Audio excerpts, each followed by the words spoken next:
All right, well, welcome back to another episode of Lorcana Chats. I am Chris, aka Questing for Lore, and with me today, my guest is Mr. Bald himself, R&B.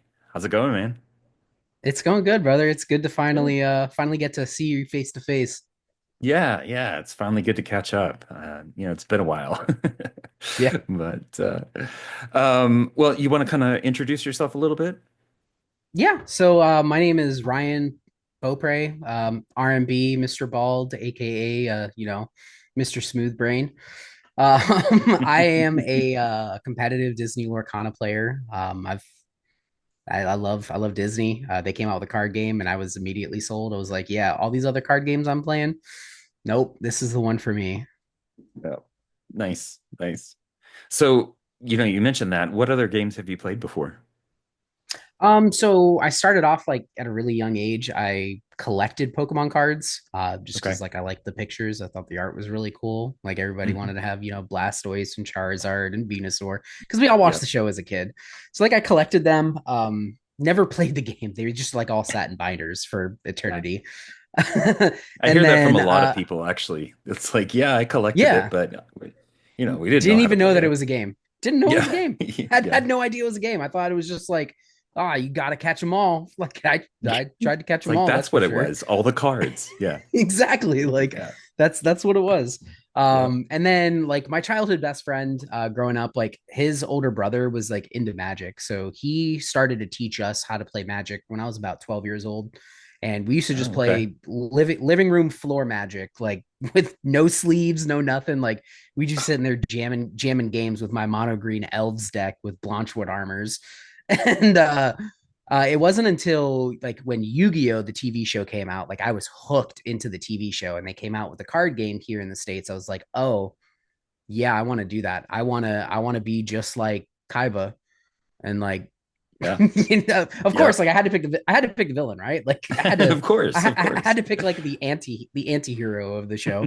So like I started playing Yu-Gi-Oh when it first came out and I started going to like locals and stuff like that. Okay. Um Never really got like super competitive, but they printed a card called Yatagrasu, and I was like, oh, this Mm. card's Yeah. super cool. And there was like this little combo deck that I played that had that card and another card that just prevented my opponent from being able to play the game. And I was like, Mm. this is fun for me. This is real enjoyable. And Yep. Yep. they ended up banning that card, or they restricted it to one. Yeah. You used to be able I'm to play up to three shocked. copies. They restricted it to one. And when that happened, I was like, "Yep, don't want to play this game anymore. Okay. My fun is over." So I started looking back into Magic to like, okay, like I know the core concepts of like how to play this game, and I mean I jumped in just like absolutely feet first, like off the deep Yeah. end. Started off going to locals, started grinding invitational qualifiers, started doing Grand Prix, Oh, right away. started doing the Open Series, and I mean I played Magic competitively from like 2007 until Lorcana came out. Oh, wow. And Okay. I've played in every level of competitive play that there is. Like I've played in the Pro Tour, I've played, Grand Prix opens, I've, won invitational qualifiers to go to like invite only $75,000 tournaments. Like I loved Oh, it. I wow. was hooked. Magic Yeah. Magic is what like hooked me into TCGs. It like I played chess since I was a little kid, and I Hmm. still to this day love the game of chess. And I treat TCGs as kind of like an alternate way to play chess because you're trying to get to this win, and there's a lot more skill expression in TCGs of like trying to go from we've just started to me winning the game, but Yeah. it's a lot of it's very similar. Like Lorcana especially is very similar to a game of chess. Like you put your opponent in check and say, well, answer me. If you don't, Yeah. I'm going to win the game until you can put them in that checkmate where it's, well, it doesn't matter what you do now I win anyways. And I Yep. love that. Like that's at the core of who I am as an individual because of my love and affinity for chess. I've just loved TCGs as long as I've been in them. Nice. That's kind of an interesting parallel. I never really thought about it that way. You hear a lot of people compare different TCGs and how how the mechanics work and how it feels to play them and all that, but to kind of compare it to another game that requires so much strategy and so much forward thinking even.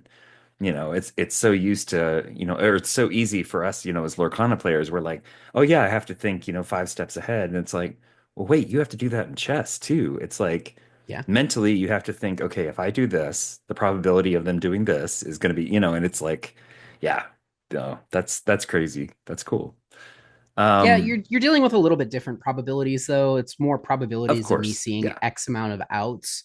But like the thing that I love about chess is that it is purely a skill-based game. There's no level of RNG whatsoever. So like yeah, yep, transitioning to TCGs is very difficult for me because you can be the best player in the room, have the perfect deck, and like still just not win.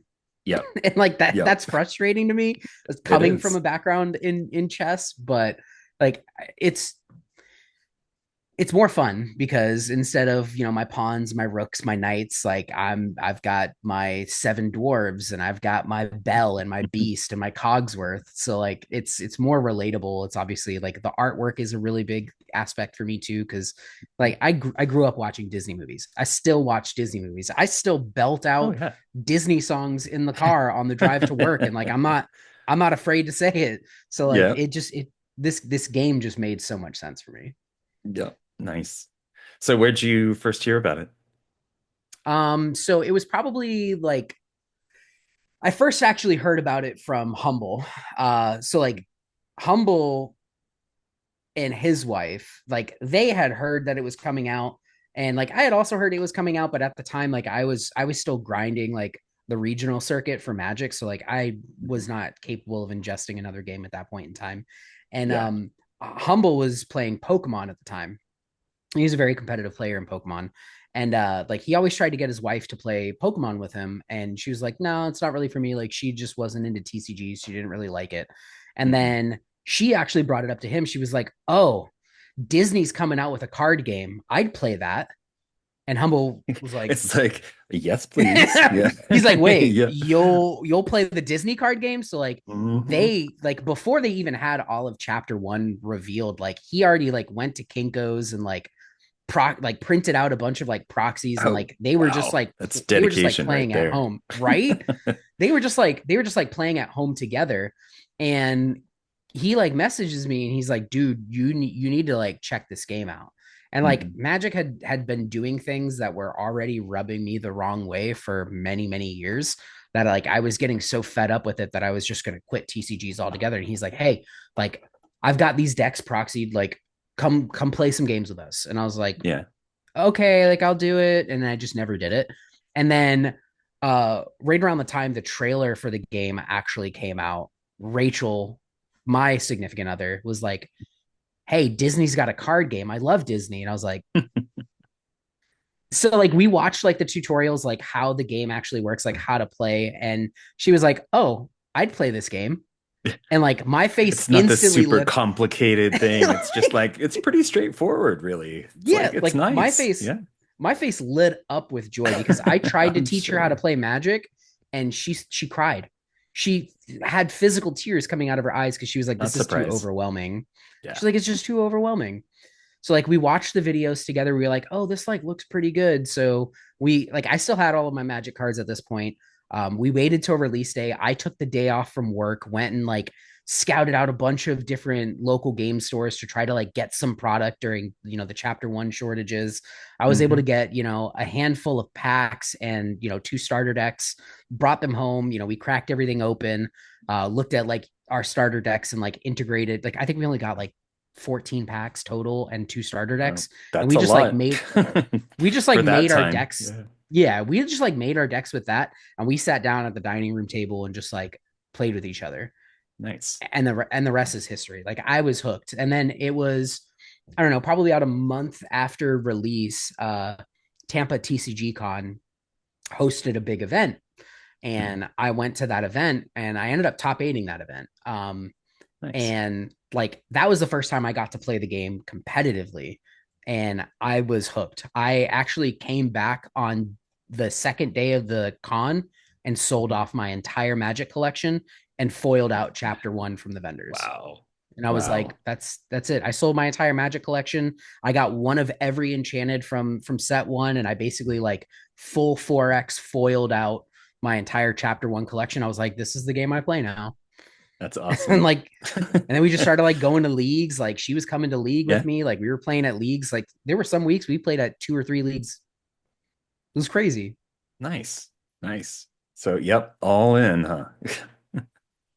You No, that's really cool. It's good whenever you just know, right? When you start playing something, it's like, well, maybe it'll get better in the future, or I don't know. But to have something that it's just like that instant, yes, this is it. This is this is where I want to focus it. Because I know some people that try to do multiple games and really try to keep them balanced and stuff. And man, hard. yeah, it's just hard. So, but It was the but fact that yeah, the IP brought in my significant other. Like, had it yeah, not I been for know. that, like, there's a chance that like maybe I wouldn't be in the position that I'm in now. But like Yeah. the fact that it's something we get to do together is massive for me. Yeah. It's massive. Yeah. It's everything. Yeah, that Disney IP, that is a huge draw. There's so many people that I've talked to that it's just like, yeah, that was the reason I looked into the game at all. Lots of people that have never even played TCGs before. They're like, I don't know what this game is, but it looks fun and it's Disney. So here we go. Yep. But yeah, no, it's really cool and they've done a great job of trying to integrate as much as possible, different movies and, different characters and everything. There are quite a few characters that they've gone a little heavy on, a little all in, but Yeah. it's yielded some good cards. So, can't say too We much about finally it, have a but Mushu though. we do. Yeah, yeah. We knew it was coming. It just, a matter of when. And I guess Arcasia's Island was a good fit for it. So, but well, cool. Yeah, and you've been on tons of other shows in the community. You're pretty well known. It seems like you pop up every once in a while. But you've also done some of your own kind of content. Mhm. Um, you know, so I know back when you were with Labyrinth, y'all did the Lab Rats show. Yep. But have you done anything before that, or was that kind of the first like real formal content that you've made? Um, So I like back in like the before times, I was streaming on Twitch. I was streaming on a like unaffiliated third party program playing the game, just Mm-hmm. kind of like a simulator. And that was the first time I ever really like stepped into like the content sphere in general. Like I've played tons of games before, never did any content with any of them. Like never even Yeah, really like considered it. Like I always wanted to stream. Like that was something I always wanted to do because like I consume a lot of content. I watch a lot of content. And I was like, man, you know how cool it would be to like build a community. So like I started streaming on Twitch and like developed a following very, very quickly until, obviously that kind of got shut down. So I was like, okay, well, like now I enjoy doing this. Like, what's the next step? Like, what's the hmm next thing that I can do? And then that's when Corey came to me with the idea for Lab Rats. Like, he's like, hey, I want to do like a versus style. Like, there was a video series in Magic the Gathering. That was done by like Todd Anderson and Ross Merriam, where they would do these like versus videos where, two pro players would play against each other, like specific matchups to see like what deck's going to come out on top. hmm And like that's how we kind of just ran with it and started bringing in other people to help us kind of put our vision into fruition, like our buddy Keanu, like Cregan. He was massive. Like he's the tech guy. He's got all Yeah, the stuff, and like we just like showed up to the local card shop one day and like set up all our recording stuff, and we are like, let's see how this works. And like the community just they loved it. Like our first video got like almost 10,000 views, and we were like, nice. whoa, like okay. We were like, Yeah, yeah, like and like it's the people like when we started showing up to DLCs and stuff like that, and like Corey and I are like walking into the venue, and people are like, yo, it's the Lab Rats. Like we were like, yep. this is yeah, this is why we do it. Like this is yep, literally yep, why we do it. Like this is incredible. So yep. obviously like let's talk about the elephant in the room. We're no longer on Labyrinth anymore. We have since moved on to a new venture with a new team called Maelstrom. Still a lot of the same players that were on Labyrinth. Both Corey and myself, we're on the team. We're in the midst right now of reworking Lab Rats with some new imagery, new content name. And we're, now that Arcasia's Island is releasing like tomorrow, Yeah. once we have physical cards, the second we have physical cards in our hand, we're going to start filming gameplay content so that Hmm. we can put together, the next wave of the previous Lab Rats videos. We've gone Okay. with a little bit different of a name instead, because obviously Lab was a play on Labyrinth. Right. We also wanted to keep it a little bit more Disney branded, so we've decided to go with the Illuminary Workshop. So Yeah, that's right. Yep. yep. So we're Nice. gonna be we're gonna be hopping into the workshop, trying to see how these lines work. We test it so you don't have to. A lot of the stuff's still gonna remain the same, just gonna be some imagery updates, a little bit different, brand recognition. Yeah. Yeah, of course. That makes sense. So, well, that's cool. I know, yeah, like you said, a super popular series. I'm really glad to see it coming back, even though it's like the complete shift to the new team and everything. Um, and y'all are restarting, like you mentioned, the YouTube channel. You've got a new Discord Yeah. for the team, all that kind of stuff. And I'll have links for that in the show description, of course. But and I Yep. think you said your first video on the channel is going to be dropping, well, it's Thursday, so but this releases on Fridays, but it's going to be releasing tomorrow, right? Yeah. Yeah. So we've one of the pieces of content that we're kind of iconic to what the players on our team do is our day one decklist video. Mhm. So Maelstrom is going to be releasing their first video to their YouTube series on the release day of Arcasia's Island, Friday.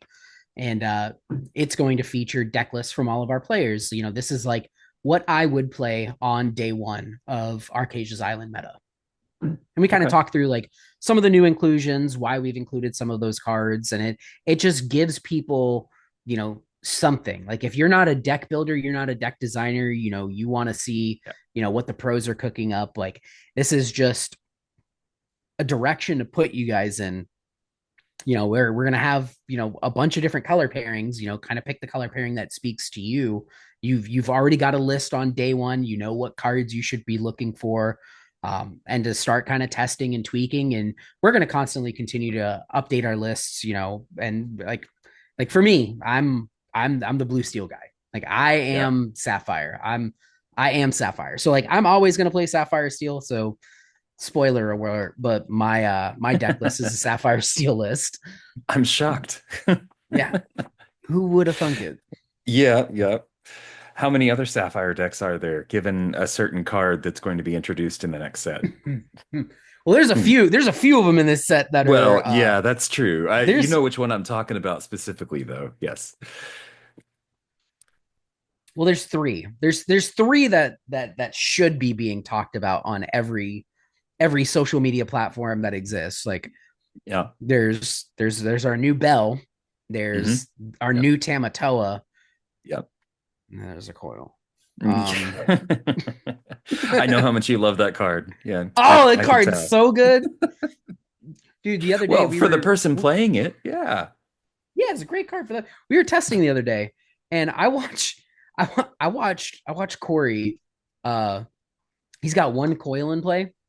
Hmm. He goes, play a coil. Like so, his opponent is playing the new uh Amber Emerald Turbo Chernabog deck that's using the new Tramp card to like Hmm. draw a bunch of cards, pitch them all to the discard, and then play a free Chernabog on like turn five, which is it's Oh, a super oh, cool deck. Like, really? yeah, Huh. it's like It's he like I interesting. saw I saw him do a turn on turn six where he essentially got to play two Chernabogs for free in one turn, and I was like, oh, that's Holy crap. that's that's kind of neat. Like I see what you did there. That was really Yeah. something.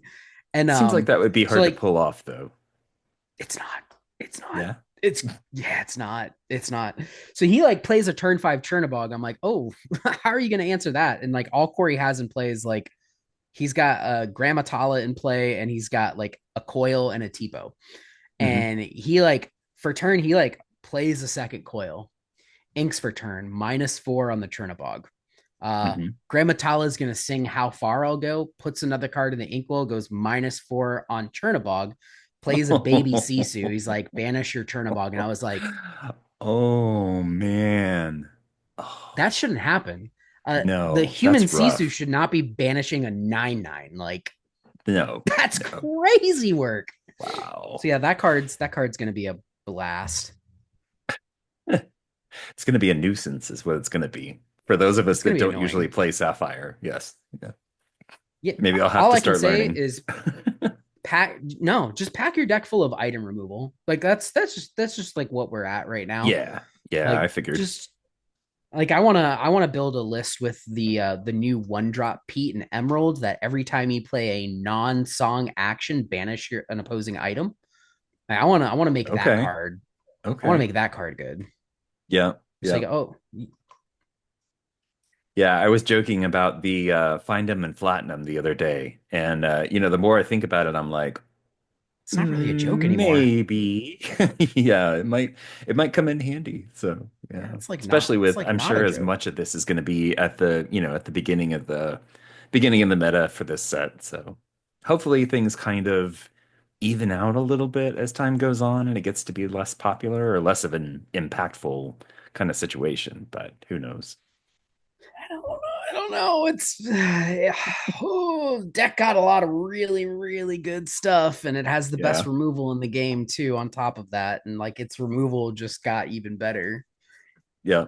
Like Yep. I'm over here playing steel decks. Like man, I'm still playing the same removal we've had in set one. Like, can I get some upgrades, please? Yeah. Yeah. Can I I mean, get a? it's Can I? it's great. It still works really well. So, but yeah. They keep adding more and more willpower onto characters, and damage based removal don't like more. Like when Yeah. Daisy Duck came out, I was like, oh, sick. I'm just never going to be able to banish that. Like that card's just going to exist on your board and gain you at least like 12 lore. Like I'm all Yeah. right, Yeah. sick. Well, outside of those, are you looking forward to any other particular cards in Arcasia's Island? Oh yeah, there's a ton of stuff that I'm like super jazzed about. So Yeah. the giant cobra I think is arguably like Mhm. one of the best cards in the set. Like I think for me the like the my top five favorite cards are obviously Bell, obviously Tamatoa, um, Scrooge McDuck. Really, really big fan of Scrooge McDuck. Which one is that? I kind of forget. It's the other Sapphire legendary. So he's a 4 cost inkable 4/4. He quests for one. When you Okay. play him, you look at the top 4 cards of your deck. You can reveal an item and you can add it to your hand. Uh, Oh, he yeah, has yeah, an yeah. alternate he has an alternate cost to play him. If you have 4 untapped items or readied items, you can exert 4 items and play him for free. That's right. Yeah, yeah, yeah. Okay. Yeah. Yeah, that could be definitely be very, very interesting. That's a pretty neato burrito card. Yep. Um, and then Giant Cobra is like I think Giant Cobra is just absolutely an insane, insane card. It's so good. And then the last one is Honey Marin. I actually really, really like Honey Marin a lot. It's the Okay. Amethyst 2 cost inkable 2/2 quest for one. When you Mhm. play it, if your opponent has an exerted character, you gain a lore. Right. Yep. It's like a white rose. It's like a white rose for two, which is like okay, so now I've got Honey Marin, White Rose, Giant Cobra, Mhm. Goat. Like this is a lot of uninteractive lore. This is a Yep. lot of uninteractive lore. So like I think that deck's going to be one of the best decks in the format. Interesting. Okay. All right. I hadn't really thought about those other ones. So you get these cards that like everybody gets all hyped about and everything as soon as the reveal season starts, there's always a couple of them in there. But it's interesting to see how as the meta goes on, how many of those actually pan out, right? Yeah. It was like when the bell came out, everybody was freaking out about it. Oh yeah. And I mean it's a great card, but there was just this huge explosion of everything. And now it's like you'll see people that are like, well, and it's like, okay, yeah, but I mean it's still a great card for what it is, right? Uh, but yeah, it'll be interesting to see what kind of answers people have to these things. I don't know how you answer it. Like if I'm so here's the thing. Like this is two sets in a row now. The best card in the set is a Sapphire Common.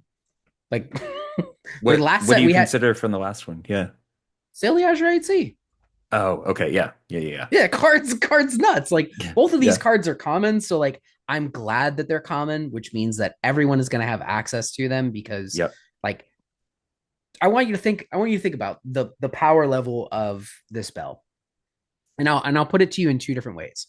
So like to get the same type of value, you can either play a turn one Diablo, turn two, shift the Diablo by discarding an action, Hmm. and then you can sing another action. So that's one, two, three. That's four cards, right? Hmm. But like that's like that's very powerful, right? That is a Yeah. very, very powerful thing that you could do at Disney Lorcana. Uh, let's talk about Cinderella Ballroom Sensation, arguably up until this point the best one drop in the game. I think like Hmm. we can all agree that like it has been the backbone of Steel Song and why it's been such Oh a yeah. popular deck. We now have a 3/3 on turn one. It's not a 1/2. And because you have to banish an item to play it for free, well, you've got a bunch of one drop items that can trip. They Yeah. draw a card when you play them. So, like, I'm not going down all of these cards. I'm inking a card for turn. I'm playing my cantrip item, replacing that card by drawing a card, and then removing it to put a 3/3 in play. Hmm. So, Yeah, like, that's rough. and it's a 3/3. It's not a 1/2. It's an actual, like, three drop, if that matters for like Sing Together or something like that. Yeah. Like the card is just so absolutely mind-blowingly amazing. But it's not just gonna like flat out win you the game, Right. but Right. it's very, very good. Even if you don't have any songs to take advantage of it, what other card can you put into play on turn one that's a 3/3? Yeah. Yep. That's pretty rough to have to deal with. Yep. Yeah. It Yeah. challenges all of all the I call them the animal farm. So like all of the bounce package, the snakes and goats and foxes and all of Right. that stuff. Like I now have a one drop that can trade into your animal farm. Yep. Interesting. Yeah. I Good card. think I don't know. I mean, do you think that there's any way to kind of compensate for that? Like, is there anything new that would be able Yeah. to help make it Oh, a new little no. less impactful, maybe? No, we need a card that I've been asking for since the onset of this game. So it's back like I'm always going to relate things back to Magic. So I don't know. Are you familiar with Magic at all? Kind of. I played sort of a long time ago, so I get the Okay. game, but not in depth. Okay. So in Magic, like the quintessential red removal in Magic, like you have a very drawn in the sand line between Shock and Lightning Bolt. So Mhm. Shock is a one cost, it's one red, deals two damage to anything. Lightning Bolt is one cost, deal three damage to anything. So like of those two options, which one do you think's better? Yeah, yeah. It's a Lightning pretty Bolt, easy right? So choice. like, yeah, so like we got Shock in set one. Mhm. Characters are getting better by the minute. They're getting bigger butts that damage based removal is not going to be able to deal with. And like characters are just getting inherently better as it stands. Like we need removal to scale with these things so that one individual card just doesn't run away with the game. And Mhm. like one of the easiest things to do would be a lightning bolt. Like lightning bolt, obviously, like a one cost deal three is probably too good, but we already have a one cost deal two. And you think about cards that we've gotten since then, like Baboom. Baboom's a two cost and it still only deals two. Like Yeah, yeah. it would make sense for like maybe a two cost inkable deal three damage to chosen character. And Mhm. I think to like, and here's this is where my comp brain is going. We're gonna need to reword that. Deal 3 damage to chosen opposing character, because I don't Yes. want you to be able to just like put 3 damage on one of your dudes, play a Rapunzel, heal it, draw 3 cards. Yeah. Like Yeah. Yeah. we Yeah. want to prevent that. So like, Yeah. but I think that the steal removal in the game needs to scale with the threats that we're getting. Like a 2 cost deal 3 would be completely reasonable. Like if I'm on the play and my opponent decides to go turn 1 bell, like maybe I played a 1 drop on turn 1, on turn 2 I'm like, cool, I'll deal 3 damage to your bell, remove it. Yep. Yep. That would be nice. But the removal needs to scale with the threats, and currently, Yeah. like this set, we didn't get any removal, and we haven't gotten good removal in a while. I think the last Yeah. good piece of removal we had was Along Came Zeus, and even that cost 4. And like that's when you think about a Daisy Duck on turn 1 having 4 willpower, like there's no checks and balance for that card. We're Yeah. doing this with the scales where we have it just so skewed in one direction because we haven't scaled the removal. Yep. Yep. That's a great point. Yeah, I hadn't really thought about that. You get used to seeing the same removal cards and, on all the steel decks and some of the other ones. And, you just kind of accept it, right? It's like, oh, yeah, that's what we've got. So that's what we work with, and not even think, Right. well, what do we need? And it's good, to hear that kind of feedback, I'm sure, for Ravensburger to say, the community's thinking about this stuff ahead of time. They're like, yes, this is the kind of stuff we need. Give it to us because it makes the game more fun, right? Well, I mean, that's what you would yeah, hope they like would think, right? Yeah. so like it does make the game more fun, but like what I if you keep making characters better and the removal not good alongside of it, it Hmm. makes games like game wins decided much earlier on in the game. Yeah. Like you don't want games to be decided who's going to win on turns 1 through 3 of the game. You Hmm. just don't. Like you want people to play the game. Like you want to get to be able to do these big flashy plays. That's why we have cards that cost 7, 8, 9, 10 ink. Like Yeah. we want to create conditions that we can get to these like be very deliberate about your deck building to like reach these cool big cards that do these like big flashy things. Like that to me is the importance of removal is we don't want to get to a point where we're just so hyper efficient that like I'm just playing 24 1 drops, 18 2 drops, and like the rest are just 3 drops, and I don't look at anything on the ink curve higher than 4 because it's just not Hmm. efficient enough. Yeah. Yep. Yeah, I appreciate, that there's people like you out there that can think through this stuff. Those of us that are definitely amateurs at deck building and to have stuff, that we can reference like the Lab Rats videos and the multitude of, deck lists that you guys put out, is so helpful to be able to have, some kind of a starting point at the very least, because you hear about these decks, you see, some of the ones that top the DLCs or, top these major events. And sometimes they're a little weird. They've got some cards that you wouldn't think would be in there, but um, that's because the person has actually sat down and done hundreds of rounds of play testing and they know exactly how to tweak it. And they've done this whole, thing before. Maybe they played Magic for, 20 years or whatever.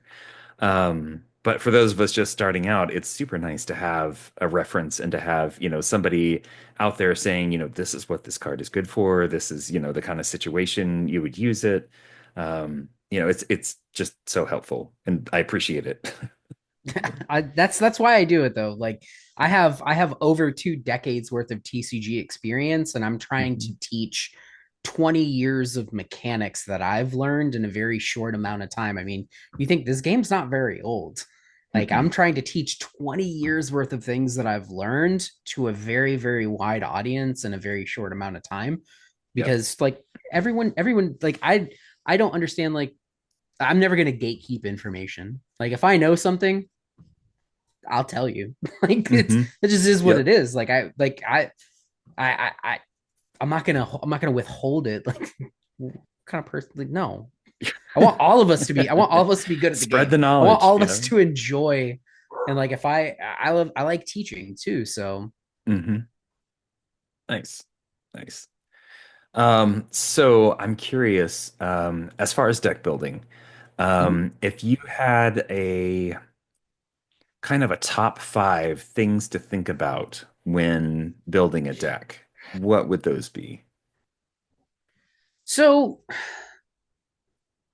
I always start with either like there's a couple of different ways you can start with deck design. One of the first ways is you can either pick, sorry, A little the furry dog friend just there. Yeah. yeah, she just got here and she's like, Dad, I got so many things to tell you about this last week. um so like you have to start somewhere. So Hmm. you can do it a couple different ways. You can either start with like maybe it's just a color that you really really enjoy. Like I'm a big sapphire advocate. I just like I love sapphire. Like I love what the Yep. color Yep. identity is. I love what it's supposed to do. Ramp to I like playing like the big scary monsters and like the big flashy things. And I like having the like I like leading up to this like big flashy turn. Like that's what I enjoy. So Yeah. like you can pick a color, you could pick a specific card or a specific character, like maybe you have an affinity to a specific character. You have to have some type of starting point of like, okay, what am I going to build and what colors is it going to be? Uh Now, like let's say I'm just going to throw like just a random card out there. Actually, we'll do one better. You throw a random character at me. Um, One okay, that's in just Lorcana. so Let's make it yeah, something that's in yes. Disney Lorcana. Oh, do you want a character or do you want a card to start with? Uh Either or is fine. Okay. Well, mostly because it's sitting here on top of my decks on my desk, but this lovely Lilo I had a ton of fun with in this last set. So, Yeah, but yeah. she's a fantastic card. So Yeah. like let's evaluate like what Lilo is. She's a 2 cost 1/2 quest for 2. And she says, at the start of your turn, if she's in your discard pile, you can pay 2 to put her into play exerted.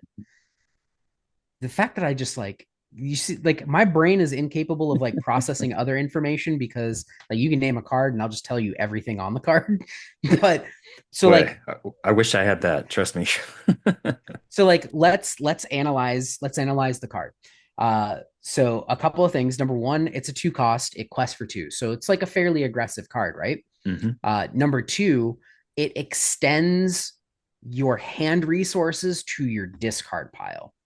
So Right. there's like a couple of different things that we can do with this card. Maybe we want to get value out of drawing a card, putting this card in the discard, and then using it on a later turn. So like now we can enable what in TCGs is called like a loot effect, where a card allows you the opportunity to draw a card, discard a card. Mhm. And because Lilo has this ability to come back from the discard pile to play, uh, discarding her does not feel bad. And you've also just like drawn an additional card. So we've generated some card advantage. So like you see how like my brain is starting to kind of like I know that I Hmm. want to be aggressive. I know I want to like utilize every aspect of the card. Like how can I make this card do everything that it's capable of as powerful as it can be. So like I'm going to be aggressive, like I can draw cards, I can use loot effects. So I'm going to look for cards that complement that. I'm going to look Hmm. for other low cost characters that are aggressive. Maybe I'm trying to, get to 20 before my opponent does and I want to do it as quickly as possible. So I'm playing like a very aggressive shell, maybe with like a little bit of resiliency because hey, if you answer this Lilo, like I could just put it back in play. Right. Yep. So like Okay. you find a card that you kind of want to build around, and then think of, you know, some of the things that it's capable of, like what synergizes really well with that card. And then of course, like I'm always going to recommend because this is the mid-range player in me. I'm always going to recommend like once you like know how you want to win the game, like then you need to figure out what what type of interaction you want to play. Like, do I want to run, things that protect my stuff and force you to answer me? Do I want to run removal so that like I can play my guys, you play your guys, but like I remove your guys and I keep my guys? Like, you want to try to balance it out.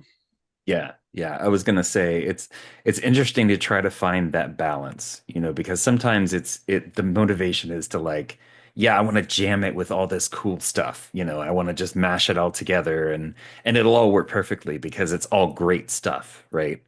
Um, but I got I it's got something for you then. I got something for yeah, you and for your listeners then. So okay. like this is probably like a piece of knowledge that like a newer TCG player is not just going to inherently know. So this is we're gonna sprinkle a little knowledge nugget. And this is like one of my favorite ones. So how do I know how many copies of a card to put in my deck? Right? Like that's like the big question. Like you can run Yeah. up to 4 copies of any given card.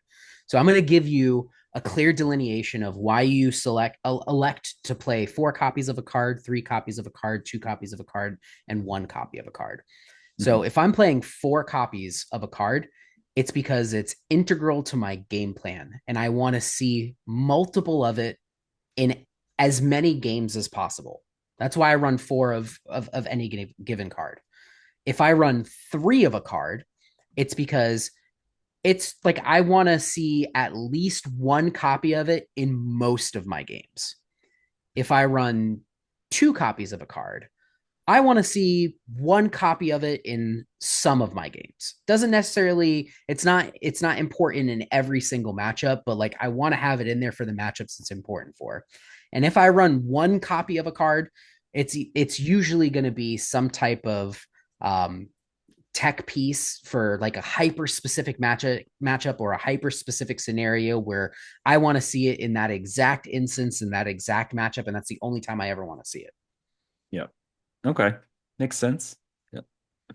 Yeah, there's all these interesting things and obviously there's tons of resources out there for, deck building Yeah. and learning how to do this stuff, but some of it is, like you can look at the basics of everything and say, okay, yeah, like you just said, here's why he would play four, here's why he would play three, but that's kind of not necessarily specific to Lorcana. I mean, it is because it's a four limit, um but there's also things that are very specific to the game and to the cards that we have to think about as well.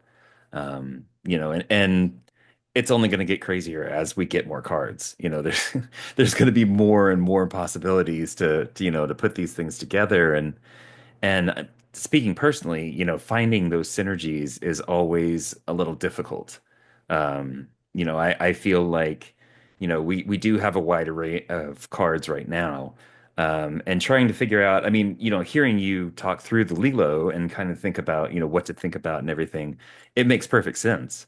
But when I'm sitting here with, 6 sets worth of cards and trying to figure out what's going to synergize with what and it's tricky and like I said I'm glad that y'all are out there to help provide this guidance and there's so many other resources that are out there, so many other content creators that come up with these deck lists and they sit down and they walk through it and say, okay, here's the list, here's kind of how to play it, here's why this card is in here, here's why it's three instead of four, and it's cool to see that much, information sharing out there and to see that, building up the community and everybody really wanting other people to learn so that, like you said, so that they can get better and be more competitive and, you know, get to those levels if they want to.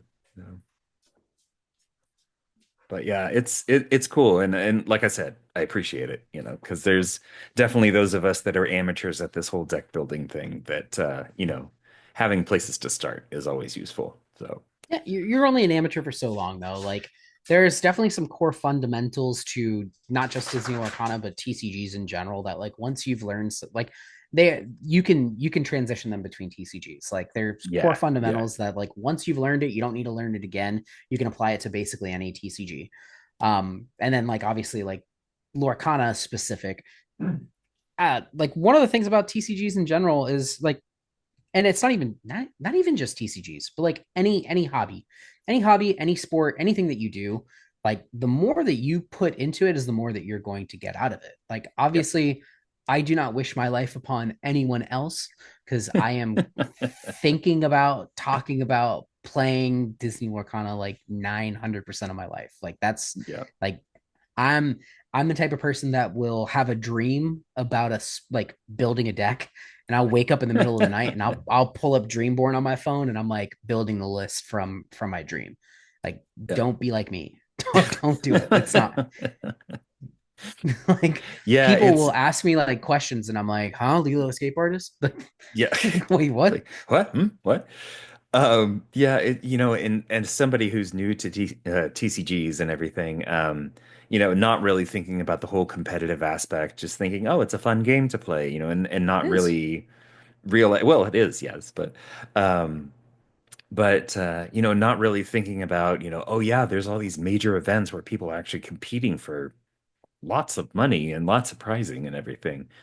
Um, I remember when I first started out, playing Lorcana and kind of looking around and finding people, finding, other creators and everything. Um, you know, I, I I have to admit it kind of blew my mind to think of the level of dedication it takes to be in those competitive events. Like you're saying, I mean, it kind of takes over your life. It's just so It much of does. an integral part of it, and realizing that, people like you like sit down and play a deck for, Thousands of 100, games. 200 times at, in one, like potentially one sitting. But yeah, thousands of times on total. Um, it's just crazy to think about, for somebody who is definitely not a competitive player, and who is very casual about the game. And that's But okay yeah. too. Like I've got two different leagues that I go to. Mhm. One of them is like real sweaty, hyper competitive. That's like where that's like my testing battleground. And then the other Okay. one is a very, very casual community. And like that one, I show up with like my Lilo and Stitch theme deck. like I'm not bringing Ruby Sapphire like Giga Chad control to like Yeah. to like that Yeah. event. Like no, like I'm playing characters I like. Like we're having fun. Like it doesn't matter if I win or lose. Like I got to play a bunch of pretty cards that have characters on them I really like. And I think that like Nice. however you choose to play, that's the beauty about the game. Is there's so many different ways to play the game. However you choose to play is is okay. It is Yep. perfectly okay. Like Yep. Yep. the game can And be it's anything you want it to be. Yeah, oh yeah. And it's nice that the community kind of mirrors that too. There's so many other so many creators that are doing the in-depth competitive tech, videos and everything. And then there's, people making silly content. There's the whole range in there. But we all love the same game, and Right. it's interesting to see, how that's evolved, and I hope it stays that way. I hope it doesn't lean more one way or another. I agree. I could easily see with the Disney IP that the casual side would have overtaken the competitive side. Yeah. But it's great to see that they got the DLCs off the ground pretty quickly. I mean, for a game that was less than a year old, to already start having those. And then see them evolve them over time, right? The Atlanta DLC was an experience. But Yeah, it was. yeah. Yeah, it Yeah, was. I That well, and was so that was my first like large competitive event too. Um, but yeah, it was interesting, but it was cool to see how they, improved them over time. And by the time they got to yeah. Seattle, things were doing pretty good. Oiled. Yeah. Um, so now if we can ever get a world state, that would be great, and we can see, what they choose to do there. But yeah, Yeah, that's I'd a whole like to different know. Like story. I'm like in the position right now where like my significant other and I like we're planning to like we want to plan a trip to go to Scotland. Mm-hmm. Always wanted to go. So like we want to plan a trip to go to Scotland. And like I'm like looking at like August to like go to Scotland, but like I'm gonna be real upset if like I book this trip to Scotland and they're like, hey, by the way, Worlds is gonna be on the same dates. You booked your trip to Scotland. Like, I'm gonna be real disappointed because like I didn't have like I can't just like stop the rest of my life because like I'm just Right. waiting to find out like when these dates are. Cause like I'm gonna go to Worlds like regardless of whether I'm competing or not. Like I'm gonna go there to support my teammates that are qualified for Worlds and also because Hmm. like hey, like this is the first time I just get to be like a spectator and get to like go and Yeah. enjoy the side events. Like I haven't been able to do that yet. Like Like I'm gonna Oh, go oh, you've competed in every DLC you've been to? every single one of them. Yeah, Oh, like this is the yeah. first time like I'll get to go and Okay. like I'll get to go like play for like the prize wall stuff and like I just Yeah. haven't had that experience side like that I haven't had that experience of the DLCs yet. Cause like I'm just like in day two all the time, I guess. So Just like kind of downplay it a little bit there. yeah, Yeah. exactly. Yeah. I haven't got to have that experience. So like I want to go to Worlds. I just don't know when it's gonna be. Like just tell me when it is I know. so I can plan Hopefully coming accordingly. soon. I was hoping that when they, they did some of the reveal season stuff that they would come out with it, but oh well. Sorry, these two Yeah. rabble rousers behind me are running amok. Oh, that's all right. I have my door closed, otherwise my dogs would be in here too. So, Yeah, I should have um closed the door. I didn't. well, so we've talked a little bit about some of the community stuff. I'd be curious kind of what is your favorite part of the community overall? Um, it's really tough because there's so many good aspects about it. I think just the like I've been a part of a lot of the communities before, and I've never been so outspoken in any community as I have been in this one. And I Mhm. think it's because like the overall, and this is going to sound real stupid because I'm saying the vibe, but like the overall vibe, it's just so much more of a welcoming community. Like I don't feel like I've gotten into like other games where like, like I was like the new guy and like there was always just this like big wall that's you're just like gate kept from everything. Like if you're not already on, this side of the wall, that you're just stuck over here. And that's not the Mhm. case with this community. Everyone is so positive, which is like Yeah. as a TCG player, because like that's what I would classify myself as. Like that's just not been the experience that I've had in other games. Like, and it became a realization. This was like at a league one day, and I think this was either back in set one or back in set two, where I was like, dang, they really did capture the Disney magic. When I heard someone from like a table behind me, like they said, well, I lost, but at least I still had fun.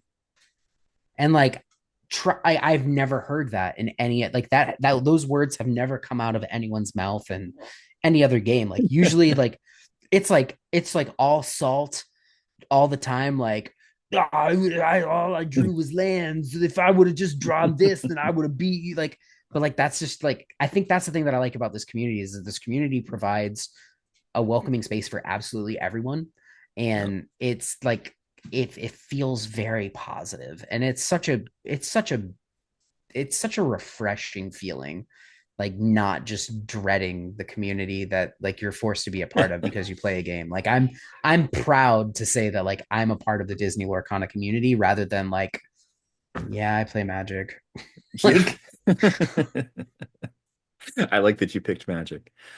yeah, Um, well, I played that one the longest, so yeah, yeah, yeah. No, no.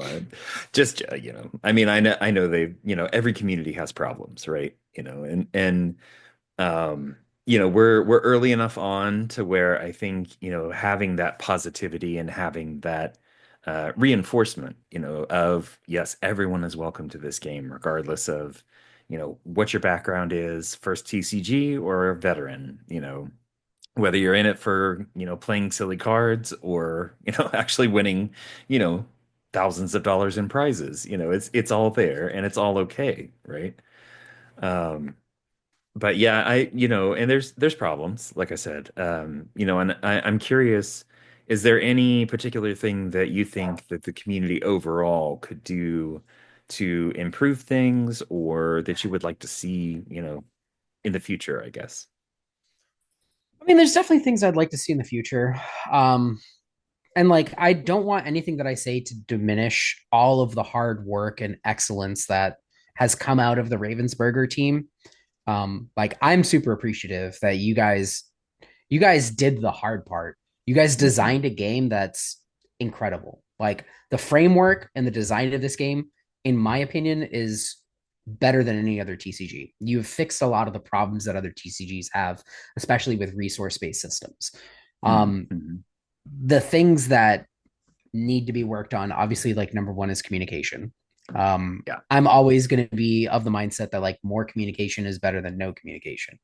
Like give me everything. Like I definitely think that like obviously there's some new positions that have opened up that they're trying to fill those roles, but like I'm looking forward to as some of these people do start to step into these roles to see some of the things that may have been frustrating large portions of the community get better.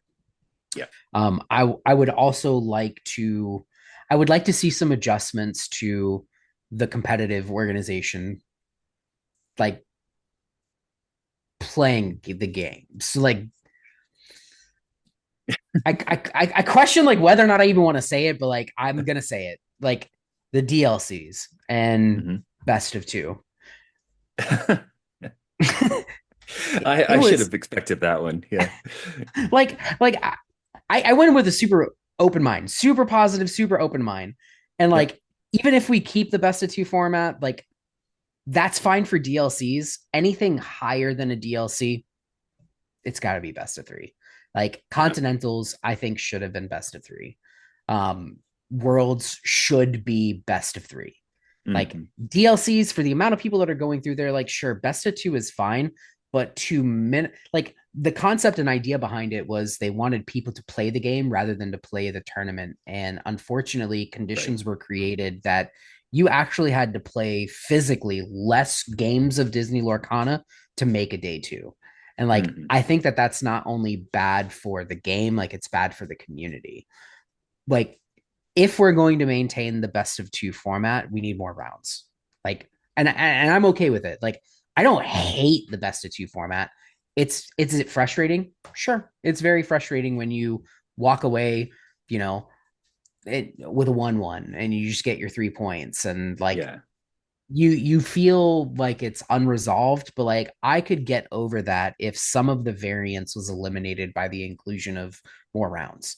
And if Mm-hmm. that means that we have to cut day two to a higher number of players, like 128 or 100 or 256, like top 256 come, and then like okay, like we're gonna play out a couple more rounds in day two to determine our top cut. Mm-hmm.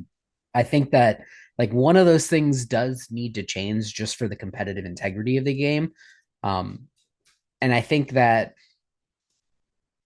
yeah, I just want to play more games, man. Like I just want to play more games. Yeah. Yeah. Yeah. No, totally understandable. Yeah, I definitely, I think that I don't know. It'll be interesting to see if it kind of balances out, right? To see if sometime in the future, like maybe after the first Worlds and they try to, try the best of two there, if maybe they'll be like, okay, we need to change this up a little bit. I don't know if they're going to for the first go round, but yeah, it'll be interesting, and especially as things grow, I'm sure there'll be more DLCs in the future, versus just the couple of them that we had this year as the player base grows and, grows around the world now, now that it's being released in multiple places, multiple Yeah, new places, I should say. It's already in new multiple places, regions. but yeah. Um, but yeah, it's going to be cool to see how things grow and and what changes come along and um, you Oh, know, I forgot the most important one. uh-oh, what is it? I'm sorry, but I'm gonna use your platform for my own agenda. Uh Mr. Tamatoa here himself, Mr. So Shiny. Everybody know, Hmm. like so like I only play like fully foiled out shiny like enchanted decks. Like that's Yeah. I like shiny things. That's what I want for the future. I want more alternate art cards, whether that's through supplemental product or like what Hmm. Magic does with like secret layers, but like do some artist spotlights where like, hey, we've got Kendall Hale, and he's going to be doing a full art foil set of the bounce package. Like you get a Hmm. fox, you get a snake, you get a goat, you get a rat. Like I will literally go broke buying that product. Like I want to play full. like I love alternate arts in games, like because that's the expression that I get to showcase like in my actual gameplay is like I Yeah. want those like cool, shiny, like unique arts. Like give me more alternate arts. That's what I want. What Okay. however you need to do it, like if you need to like make collector packs that are, more expensive than normal packs, but like it's got different treatments for all the I'll buy it. Shut up and Yep. take my money.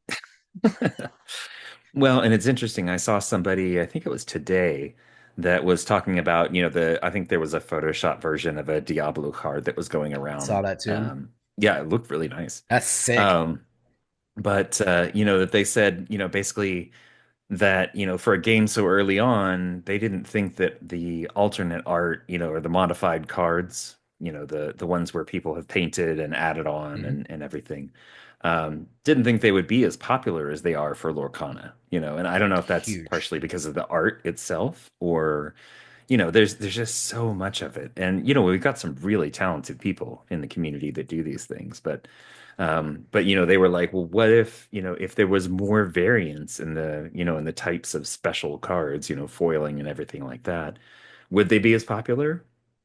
I don't Yeah, know, 100%. you know. So There's the You got one buyer right here. This yeah, guy. yeah. Oh, Uh, I think there would be a lot of people, honestly, oh yeah, there would be. and tons of people, collectors and everybody that would be on board with that kind of stuff, not just the players. Because I know there's a lot of people out there that just collect the cards. They don't necessarily play, or they might play occasionally. But it's all about the collecting for them. And to have more things and more types of things to collect is, it's like, oh yes, please give them to me, you know. But well, cool. Um, so I'm always curious, as somebody who has played TCGs before, speaking about the future of the game and everything, is there anything that you do or don't want to see come to Lorcana as far as, mechanics or anything like that? Um, Mechanics wise, no more discard, please. I'm sick of dealing with discard. No. So like there was one thing that I really, really didn't want to see happen that did kind of in a way happen, which was Hmm. I don't like resource denial. So like in Magic, you play with lands and you use the lands to be able to play your spells and your creatures and stuff. Hmm. There are cards that destroy your lands. I don't like land Yeah. destruction at all. And like we got Ink Geyser, and like I hope that that card does not become a problem. I foresee that it will at some point. It might not even be in this set. It might not be in next set, but at some point, like I could see, like, especially if we start to get more of those types of effects, like it, Hmm. it, I do not enjoy that as like personally. I do not enjoy that at all. I do not want you to blow up my ink or like Yeah. bounce my ink back to my hand or make me put my ink in my discard. That's a very unfun mechanic that I think like most TCG veterans are going to tell you like, yeah, we don't like that at all. Yeah. Then the other one is one of the other most hated, like the three most hated archetypes are land destruction, discard, and this third one, and I pray that it never happens. Take an extra turn after this one. Oh, Uh yeah. Yeah. yeah, like those types of cards create very degenerate gameplay patterns that Mhm. make the game unfun for like your opponent. I don't want to see those. Yeah. Yeah. Non-mechanic wise, what I don't want to see in my game, and I'm gonna call it my game, is cheating. I am Yes. I'm Yeah. very, very fed up. Like a lot of other communities have had problems with cheating in the past. I'm telling you right now, if you cheat in this game and I catch you, I will put you on blast. I will call you out. Every Yeah. single person in this community will know that you're a cheater. Yep. I will not tolerate that. The competitive integrity of this game is of the utmost importance to me, and I will not tolerate it whatsoever. There's nothing that's worth not having integrity. Period. Yeah. I mean, Like it's a game. Let's play by the rules, right. you know? Yeah. Yeah. 100%. Yeah. Well, cool. Oh, let's see. No, I think that's everything I wanted to cover. Did you have anything else that you wanted to toss in here at the end? Um, so tomorrow, I mean, I don't tomorrow in the past. Yeah, So yeah. The obviously 7th, release, March 7th. yeah, Yes. March 7th. We're releasing our first video to our new YouTube channel. Mhm. He'll link it down below in the description. We're releasing our first video. It is a brand new where you're starting from the ground up with our YouTube channel. You know, it's gonna be our first video is gonna be the Arcasia's Island Day One deck list video. You know, make sure you guys give it a watch. You know, like, comment, subscribe, do all of those various things. You know, we want to continue to be able to provide you guys with the content that you guys have grown to love, and we want to still be able to do that. Like those when you like and you like comments, those things help out so much more than you know. So like we want to try to get back to where we were, you know, before we decided to start this new venture. We know it's going to take time. The community's already been absolutely incredible. We have started, you know, our new Discord server.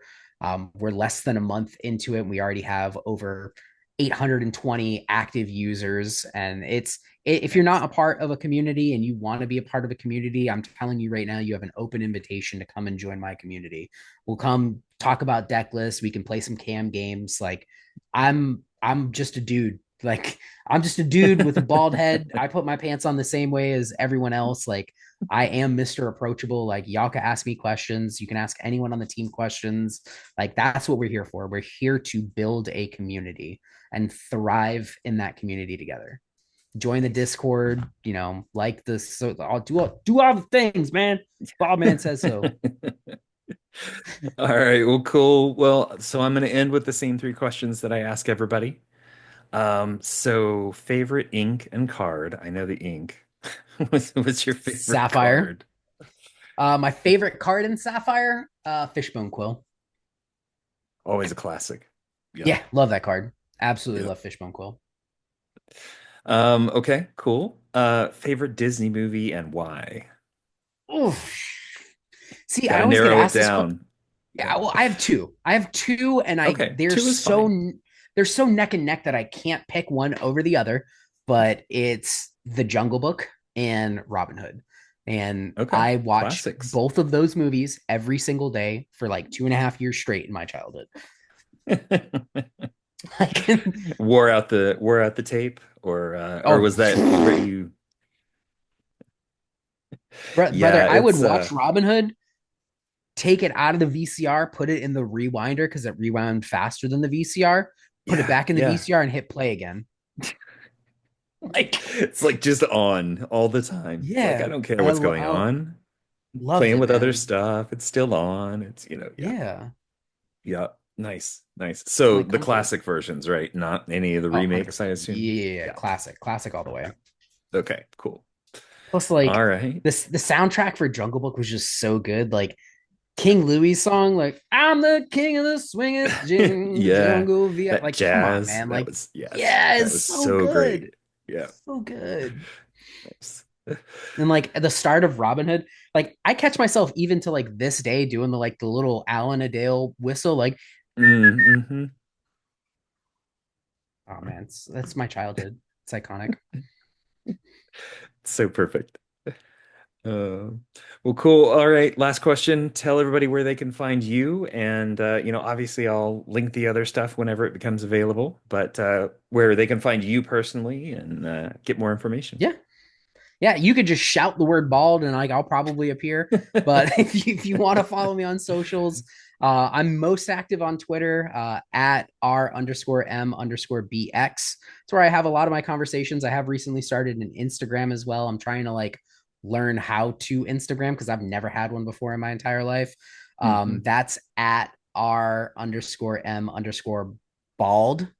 because RMB was taken. Somebody already had RMB, so like Really? I'm just Okay. yeah. So I'm just RM bald there. I've got a blue sky. From my Twitter, you can find all of my socials. I do have a link tree on there. It's got links to all of my Hmm. socials. Like, it's got a link to my Twitch.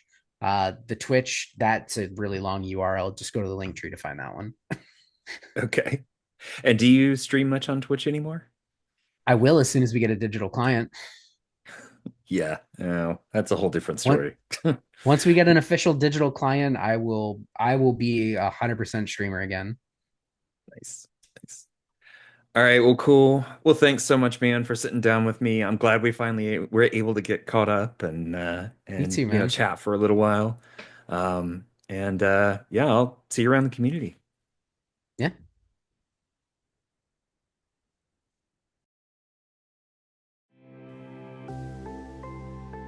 Thanks for joining us on today's episode. If you liked what you heard, make sure to subscribe and rate or like us on your platform of choice. If you'd like to reach out to the show, you can email us at lorcanachats@gmail.com.